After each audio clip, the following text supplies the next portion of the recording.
Hello everyone, this is Andrew. Welcome to Keen on America. On July 4th, 2026, America will be 250 years old. An anniversary that will, no doubt, be greeted with a mixture of celebration, contemplation, and resignation. In Keen on America, Andrew talks not just about the American past and present, but also speculates on its future. What, Andrew asks, will be the 21st century fate of this now venerable American republic? Hello everybody. A couple of weeks ago we had the great environmentalist Bill McKibben on the show. He's become slightly more optimistic about the future of the climate. He suggests that if we can move fast, we might indeed be able to fix the world through solar energy. His new book is called Here Comes the Sun. He calls it a last chance for the climate and a fresh chance for civilization. And one of the towns that he's particularly excited with is Paris. Paris recently, earlier this year, said, at least according to the Washington Post, au revoir to cars, no more cars in Paris. My guest today also is looking at cars as a way of perhaps saving the planet. His new book is called Saving Ourselves from Big Car. David Obst is quite a character, done many things in his life. He's speaking to us now from Santa Barbara in California, where he lives. David, as I noted, I'm not sure if you're familiar with McKibben's new book, Here Comes the Sun. No, I'm Are you not. against all cars or just gasoline-powered cars? Well, unfortunately, kind of all cars, because... Well, let me give you a little background of how I got into this. I was with my granddaughter in Los Angeles, where I grew up, and we were in a traffic jam, and I said, I hate traffic. And she looked at me, smiled, and said, Pop, you are the traffic. And I realized she was right, and this is 4 years ago. And so for the last 4 years, I've been looking into how did we get into this. And just to be clear, what she meant was you're not the problem. You're just the problem when you're sitting in a car in a traffic jam. Yes, exactly. And I mean, Americans lose an amazing amount of time each year sitting in traffic. 30% of all gasoline that's burned each year is by people looking for parking places.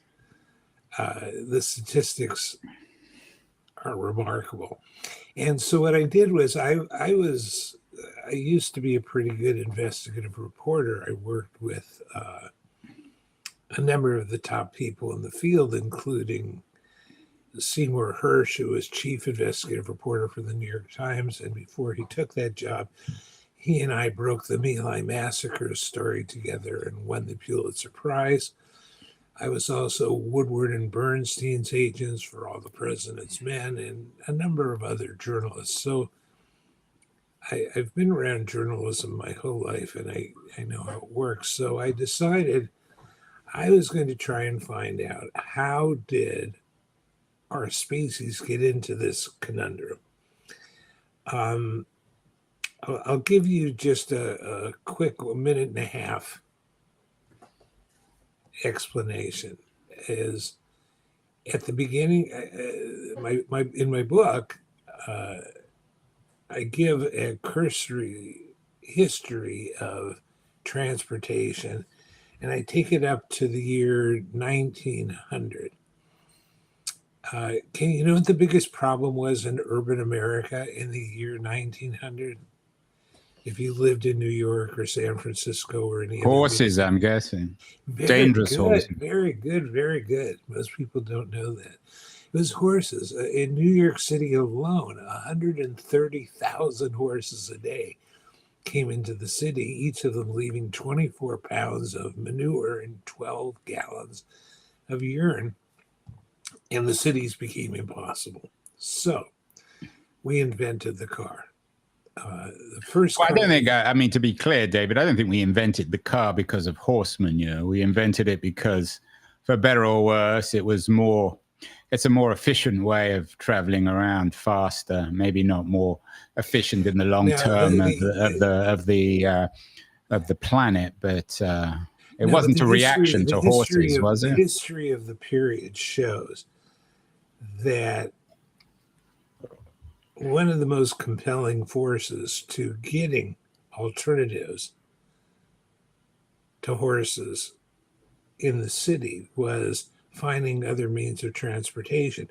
And we found others besides the car, of course. We had trolleys, we had trams, we had a lot of different ways of people getting. Yeah, and isn't that really the important narrative in all this? And maybe this is what distinguishes the US in particular from the rest of the world, is what we already had was trains that already revolutionized the West, revolutionized most of the industrial world. So trains and cars, they may sometimes go together. We drive to the train station, but they're ultimately alternative models for travel. Is that correct? Very much so, and complemented each other for a while. The problem was, after experiments with electric cars and external combustion engines, steam, the internal combustion engine prevails. And Henry Ford, in particular, figures out a way of putting it on assembly lines so that the Model T becomes the car in America for many, many years. And it's also, and Henry Ford and his startup at the time, it became a model for all the efficiencies and contradictions in American capitalism. Which is what my book is about. Because the internal combustion engine does not burn gasoline cleanly. And you're old enough to remember cars backfiring and the horrific sounds and big puffs of smoke that would come out. Well, you got a picture of one of those on your on the cover of your book, Saving Ourselves from Big Car. In 1927, the Ethel Corporation is formed by Standard Oil, DuPont, and General Motors. 3 giant companies. They come up with an additive to put into gasoline that allows cars to burn cleaner and smoother. That additive is lead.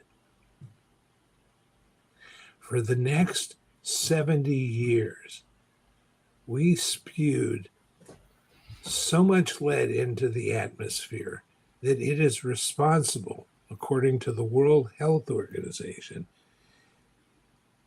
of killing more people than World War II.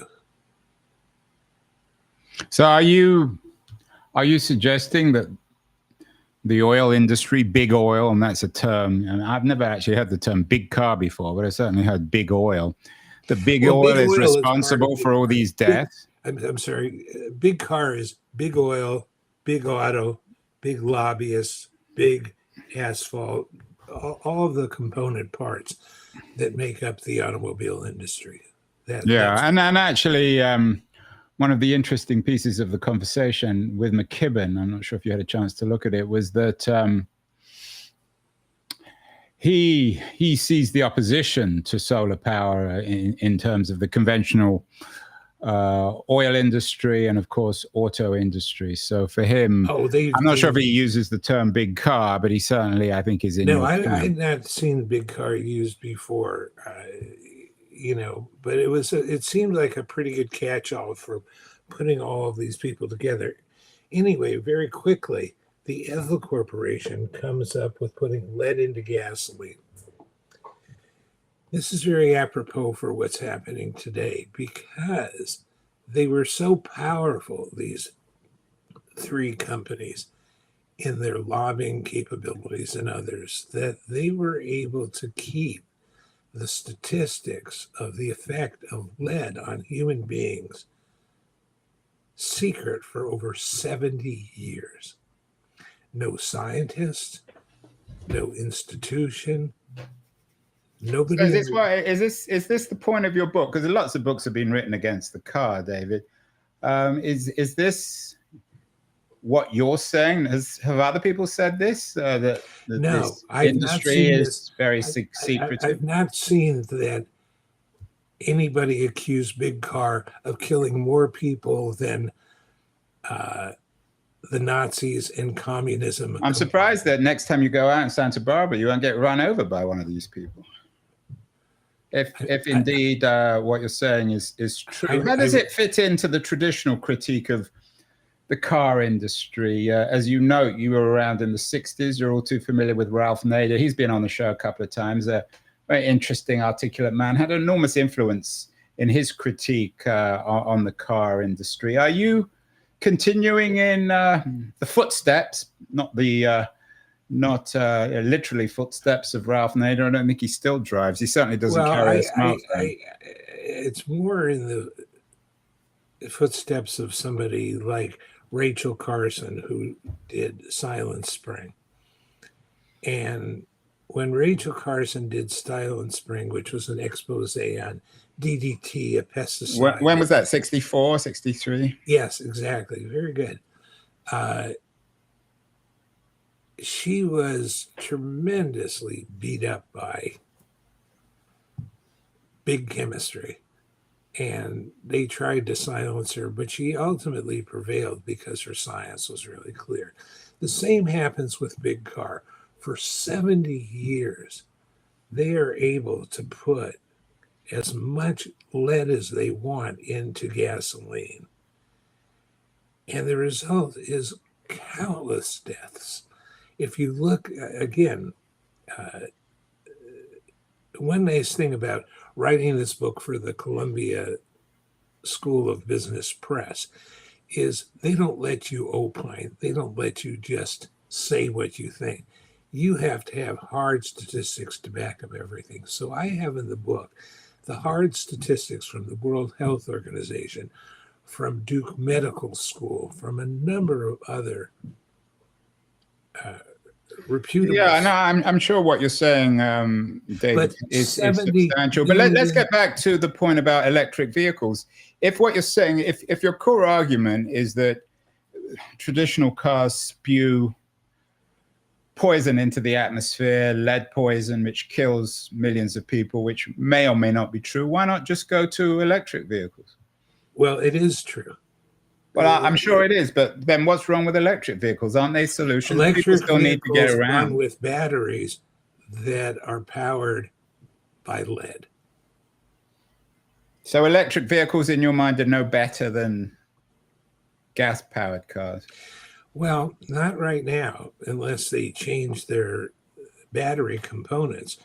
The horrific fire that we had here in Southern California in the Palisades, one of the biggest problems is there were so many Teslas there that blew up, and the amount of lead pollution as a result of that that's gone into the area and into the landfills is a big problem we're going to have to deal with. And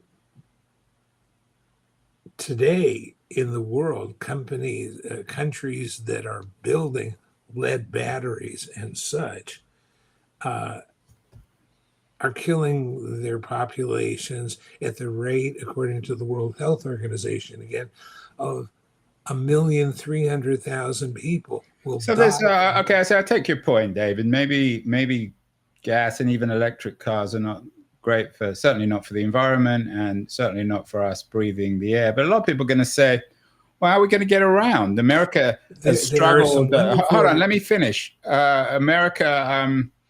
Lots of books have been written recently about the failure of America, for example, to build high-speed rail connections in California, where you live, between where you are, Santa Barbara and San Francisco. I think about 20 kilometers have been built. The Chinese have been enormously successful. So is that Is that the alternative? Because people still need to get around.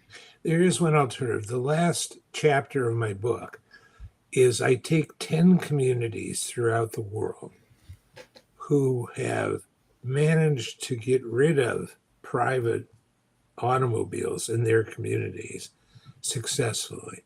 And I show how they did it. So these are car-free cities, right? Yes. Rather like Paris. And I know one of the other cities you talk about is Tempe, which is quite a story. Yes. Tell us about Tempe. Tempe has a community now that's grown from nobody to over it's almost 8,000 people. And it just doesn't allow you to have a car if you live there, but you don't need to because you have where you live, you have restaurants, you have all the places you need to shop. And if you need to take public transport, there's plenty available to go into Phoenix and other places. So this is in Tempe, Arizona. Yes, that's one. A better example is Taipei in Taiwan. Taipei in Taiwan has shifted over to bicycles basically as a chief means of transportation. And it's working very well for them. You now have millions and millions of bicycles in the city. And right, so Taipei is the sort of the Copenhagen, shall we say, of Southeast Asia. Yes, Copenhagen, very good. But Taiwan and Denmark are very small countries, for better or worse. We always, on this show, talk about how America can't become like Denmark, even if we want it to. America is a huge country. So I take your point on Tempe. But most people either don't want to or can't live in cities like Tempe. In fact, I'm guessing Tempe is relatively expensive. I understand that. But one of the things I'm doing here in Santa Barbara with our municipal government and our university, UCSB, and our Metropolitan Transit Authority is we're carving out small sections of the city at a time to make them private car free so that you can get around without having a private car to do everything you need during the day. Helsinki, Finland piloted this idea. There's a movement called Mobility as a Service, MAAS, M-A-A-S, which has spread throughout the globe. And a lot of smart people are part of this. These people are all finding each other and coming up with examples. No, we're not going to get rid of the car overnight, just as we are not able to get rid of any addiction very quickly. And the car is an addiction in the sense that everyone says, I don't really need it. I can stop anytime I want. But that's not true. We're all stuck with cars, including myself. Okay? But we must find alternatives. And we have to find these alternatives in a fairly short window, or the amount of pollutants and particulates that these cars are putting out will end our species. What about the Chinese model of high-speed train? As I said, the California has failed miserably in its development, and a lot of people argue, we've done whole shows on this, it's bound up with the abundance arguments, people like Ezra Klein, that there are too many local laws in the United States, and it's too easy to say no. And in fact, one of the arguments makes Ralph Nader a villain of this, in this sort of legalization of America, an American infrastructure, which means you can never build anything. Is the Chinese model, David, sort of reform from above, massive investment in high-speed rail? Is that another model that maybe Americans that's can one use? possible solution. And, you know, high-speed rail in California got hijacked by politicians in Sacramento who turned it into cash cows for their own particular districts and south, so that only, as you mentioned, 20 miles or so are built, and those miles don't go to anywhere where we need. Eventually, yes, we can follow the Chinese model, the Finnish model, and others to begin putting together mass transportation systems that people can use besides their private car. We're not going to have a choice. I mean, and the same day that the new head of the Environmental Protection Agency announced that they were going to cut back on so many of the things that we need to protect us, the first four lead stories on NBC Nightly News were about climate change disasters. It's not a coincidence. I'm not sure, though, David, and I agree with you, but I'm not sure most Americans do. I mean, they just voted for a president who basically made the argument, not basically, clearly made the argument. He thought most of the environmental concerns are inventions or lies or environmental self-interest of one kind or another. But that's not true.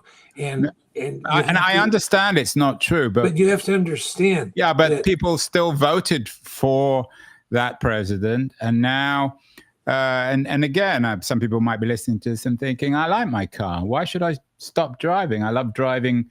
It's a huge country. I love driving around Arizona or California. I love road trips. I like driving right across the country from the west to the east coast. What's wrong with that? We all do. We all are addicted to it. But if we don't stop, well, that's not addiction. That's just enjoyment. You're using it's an addiction, just like any other addiction is. We haven't looked at alternatives. Okay, an addiction, David, is a drug, isn't it? No, are you suggesting that cars are drugs? An addiction is a habit that you can't break free of because it's a drug. No, because it's something that your system needs to make you feel okay. And it doesn't have to be a drug. There's, pyromaniacs are addicted to watching fires. It's not a drug. It's also not as big a problem as this. But let me get back to the central issue, which is that the first third of my book is about how Big Car was able to win us all over, including myself, to wanting to have cars. And it's very clever the way they did it. Anytime there was an obstacle, for example, in the 1930s, countless children were being killed by automobiles. And so what Big Car does, they invent jaywalking, which hadn't existed before. And they get the Boy Scouts of America to work with them. And so we're taught as a people to not cross the street except at certain places, etc. Then that doesn't work. And so Big Car comes up with their next big idea, which is make the streets wider and more accessible for cars only. And so we get rid of anything that impedes. But you needed politicians. I mean, Eisenhower built the highway system. I take your argument, although it sounds slightly conspiratorial. It's in the cars. Hold on, it's in the car. Like any industry, every industry wants to pursue its own interests, whether it's big car or big tech or big pharma or the airlines. Everyone wants to pursue their own interests. People aren't that stupid, are they, that they let big car or big tech do anything they want? I mean, I've had lots of shows about big tech too, and we're told that they are. Ken, listen to me. They are. And if you let them, so for example, Big Car knew about seatbelts 40 years before they put them into automobiles. Yeah, and Nader addressed that. Nader was very influential in revealing that and fighting. Actually, he wasn't. He wasn't? No. Isn't his unsafe at any speed? No, unsafe at any speed was about how the Corvair was poorly built, and they covered up the. And I'm very good friends with Ralph. I've known him for years, and because of the spying they did on him, he got several $100,000 from General Motors, which enabled him to put together Nader's Raiders. But he never did anything else on cars after that. He went into various other, and he hasn't since, Unsafe at Any Speed, done anything on cars. Are you saying that he was bought off by the industry?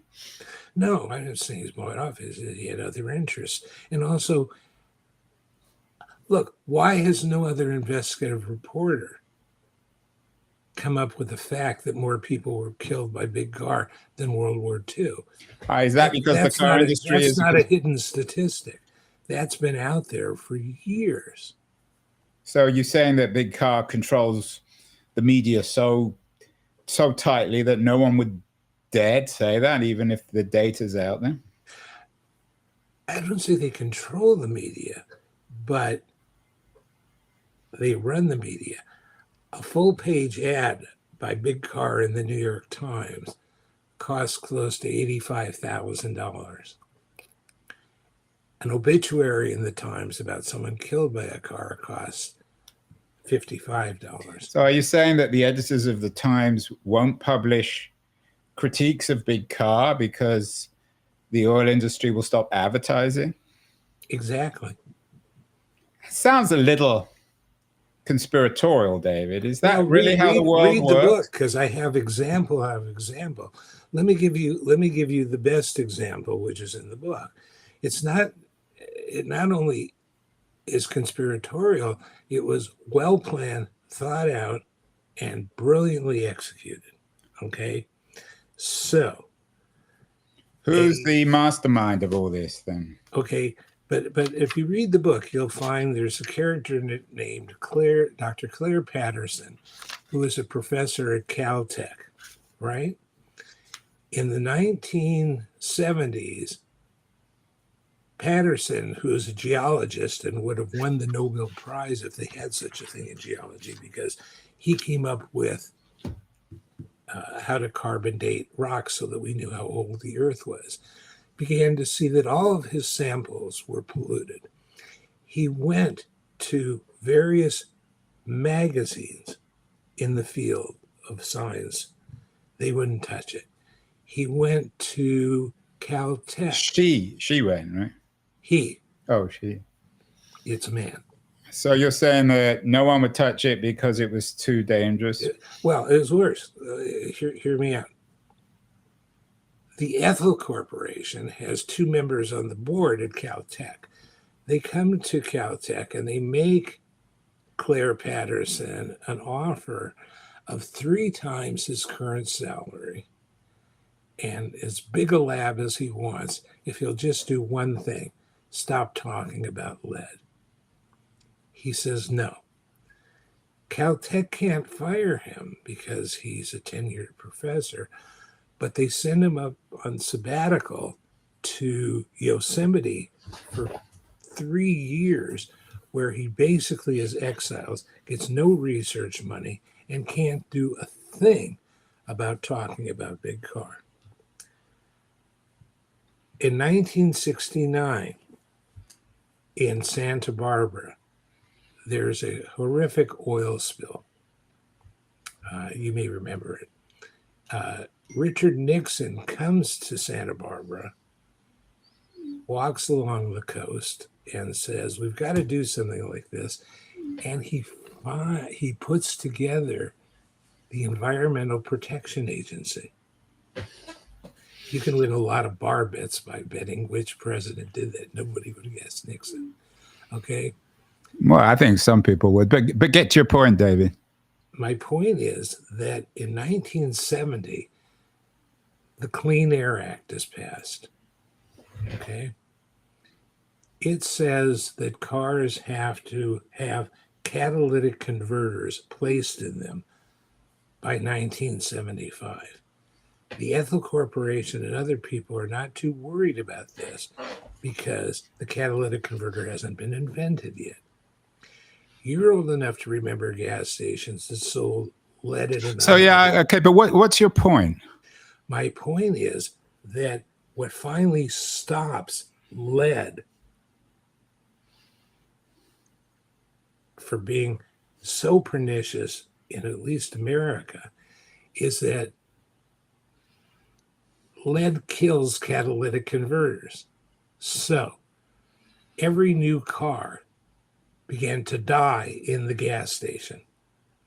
They changed the nozzles on gasoline pumps so that you can't put leaded gasoline into a new car anymore. And eventually, the Ethyl Corporation shifts all of its Ethyl Corporation gasoline to Southeast Asia, South America, and others, so that we didn't have to do it. Yeah, I take your point, but you could make the same argument about big tobacco. You could make the same argument about the military-industrial complex. We do lots of shows on this. It's just the nature of things. Big car was interested in its own self-interest, but the idea that it's somehow some massive conspiracy that's destroyed America sounds slightly far-fetched. Let's get to the present. But it's not far-fetched. It sounds to me far-fetched. David, let's get to the. I take your point, and people will, of course, read the book. Just last point, and then I'll stop harping on this. They have Senate hearings on the effect of lead in 1971. Okay, Claire Patterson is not allowed to testify. Senator Edmund Muskie and Stuart Udall testify. The Senate, the people who are supposed to protect us, the Department of Transportation, say, we're going to take all of the data that the Ethyl Corporation is giving us, and we're going to believe it. And Ethyl got to run another 5 years. Now, here's a couple of reasons. Yeah, and this is beginning to get on my nerves, David. You're falling back 60 years ago. You're coming up with these peculiar conspiracy theories. Let's get to the present. It's not a peculiar conspiracy. It is to me. Let me finish, because we got to finish here if you want to end this show coherently. We're at a point now where we have self-driving cars in San Francisco, electric vehicles. Are you suggesting still, I mean, what's your take on self-driving cars? That seems to be another way of making cities more habitable. Maybe it's not quite Tempe or Paris, but isn't that at least the beginning? Do we have to go either car-free or the apocalypse? Is there nothing in between? But until the internal combustion engine is replaced by something else, even electric vehicles, are you suggesting that they're as blighted because it requires that there are some problematic issues of creating batteries? Is that what you're saying? What I'm saying is that they're polluting the same as everybody else is, and that pollution is ultimately going to wipe out our species. So you're saying that electric vehicles are just as bad as gas-fueled cars, is that right? Yes. So this whole argument about the solar power that people like McKibben are putting forward is wrong? No, solar power is different in that you can change some of the solar-powered instruments so that they're not lead-based. And people are doing that in countries like Finland and Copenhagen and others. What we have to do is get lead out of the environment. And I'm sorry if this bothers you. It doesn't bother me, but it does sound a little conspiratorial. But people will have to... But it's based on fact. Read. Well, as you say, people can read the book. It's called Saving Ourselves from Big Car. It's by David Obst. Interesting argument, interesting conversation, David. I mean, I'm on your side here, but I think by transforming this into a massive conspiracy theory, I'm not sure how. No, it's not massive. It is. Let me just stand on one note, okay? It's not a theory because Columbia Business School wouldn't let me just put out a theory. So why are you? I mean, let's get to this. Why are you the first person to do this? You're saying there's some massive conspiracy that only you realize, and only you are brave enough, and only Columbia University Press is willing to publish. It sounds a little narcissistic. It does sound strange. And I asked my friend Cy Hirsch, and I asked Woodward and Burns, how have But these none are of you- old people. These are people who made their names 50 or 60 years ago. Can't you find anyone younger? Well, I don't know. That's my generation, but I don't know why nobody else has found this. I was shocked when I found it. Okay. And I'm not going out to try and make money on this book. I wrote Revenge of the Nerds. Okay. So I've got plenty of money. Yeah, you also wrote Too Good to Be Forgotten. Maybe you're too good to be forgotten. David Obst, really fun to talk. Interesting new book. Everyone should read it for themselves. Saving Ourselves from Big Car, about how Big Car has destroyed the universe. And if we're to save the planet, we have to get rid of Big Car. Maybe there's something in it. Fascinating, David. Best of luck with the book, and very nice to talk to you. Thanks for your time.